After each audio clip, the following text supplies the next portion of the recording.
let's talk about one of the most primal feelings there is. You know the one, that little prickle on the back of your neck, that sudden, gut-wrenching feeling that you are not alone. The fear of being followed. It's a survival instinct that's literally baked into our DNA. And today, we're going to really look at that feeling. Seriously, just think about it for a second. That moment when your pace just naturally quickens, when you can't resist stealing a glance over your shoulder, praying you'll see nothing but an empty street.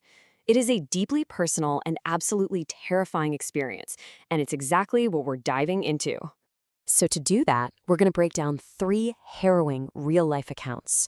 Because by looking at these stories, we can actually start to see the patterns, the warning signs, and really understand the anatomy of this very specific kind of fear.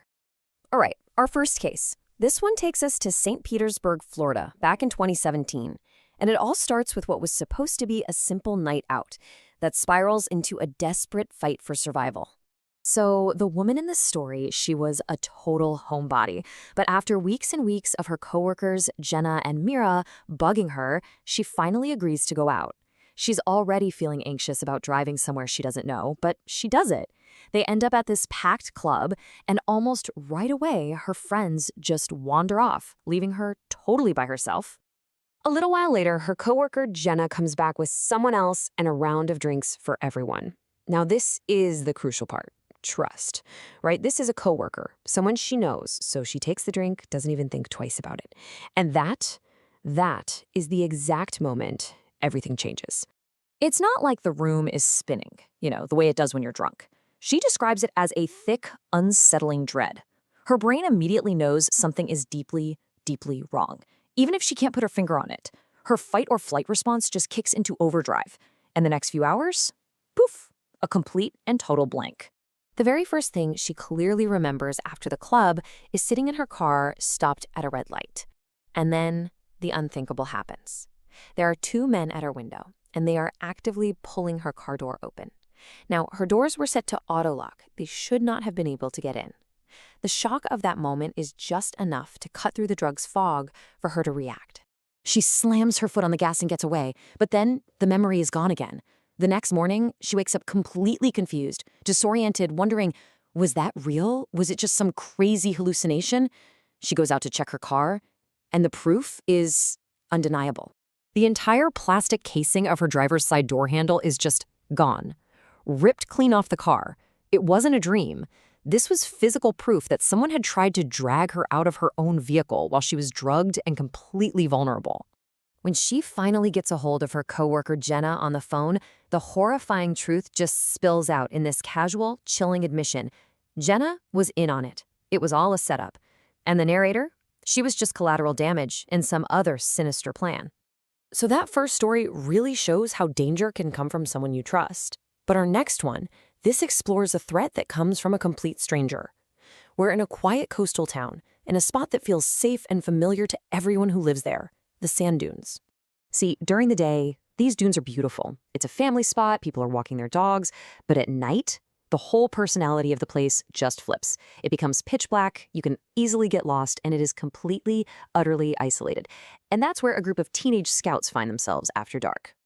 So, a small group of the older scouts are hiking through the dark when one of them, a kid named Thomas, suddenly stops and shushes everyone.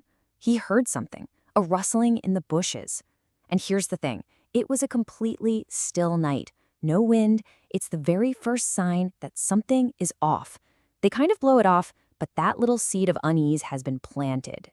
After they meet back up with the main group, they find 2 friends who had stayed behind on a ridge, kind of watching them from above. And that is when their blood runs cold. Their friends tell them they saw a man, dressed head to toe in black, appear on the exact same ridge the group had just left. Just watching them.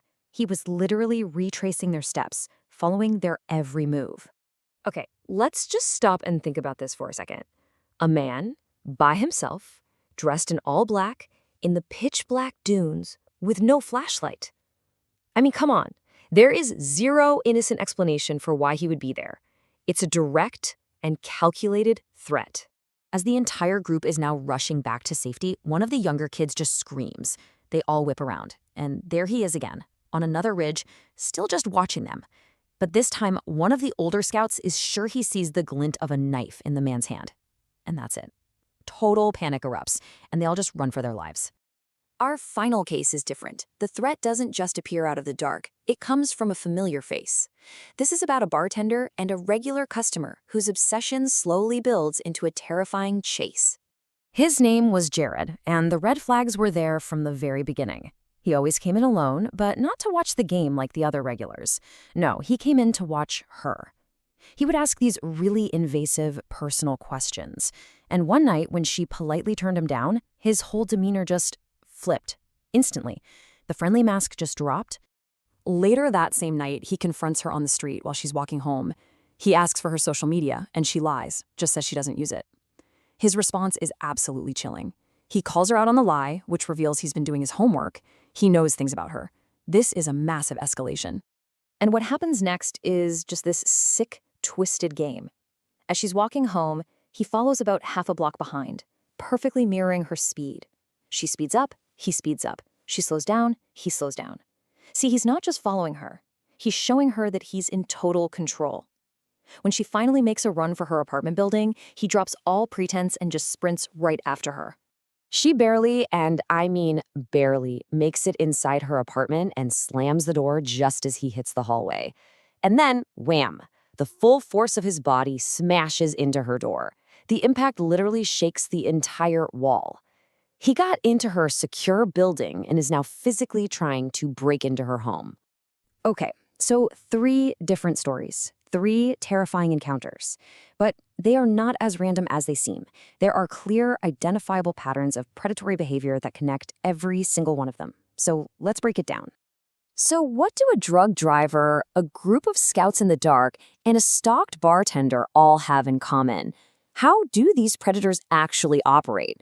Well, it turns out they follow a disturbingly similar playbook. This is it, the predator's playbook. Step 1, isolate the target. The driver was separated from her friends at the club. The scouts were in the dark, miles from anyone else. The bartender was walking home alone. Step 2, test the boundaries. This can be super subtle, like Jared asking personal questions to see how she'd react, or that first rustle in the bushes. Step 3, escalate. Now the behavior gets bolder. Following someone openly, revealing a weapon, confronting them. And finally, step 4, attack. This is the endgame, the physical attempt to overwhelm the target, like ripping a car door open or trying to smash down an apartment door. It is a clear 4-step progression from watching to violence. And this is where that gut feeling we all talk about comes in. It's not magic, it's your brain processing these red flags at lightning speed. Your intuition recognized Jared's forced friendliness and his sudden mood shift. It knew that figure in the dunes was in a place he had absolutely no business being at night without a light. These are the signals that are screaming danger long before the final attack happens. This is the key takeaway, and it comes directly from the survivor in our first story. And it's echoed in every single one of these accounts. That feeling of dread, that sense of unease. That was her body's alarm system screaming that she was in grave danger, even when her conscious mind was completely clouded by a drug. That instinct is what saved her life. So I'll leave you with this question. Our intuition is an incredibly powerful tool for survival, and it's constantly scanning our environment for threats. The biggest lesson from all of these stories isn't just about recognizing fear, but about learning to listen to that quiet, persistent voice inside you. So take a moment. What is it telling you?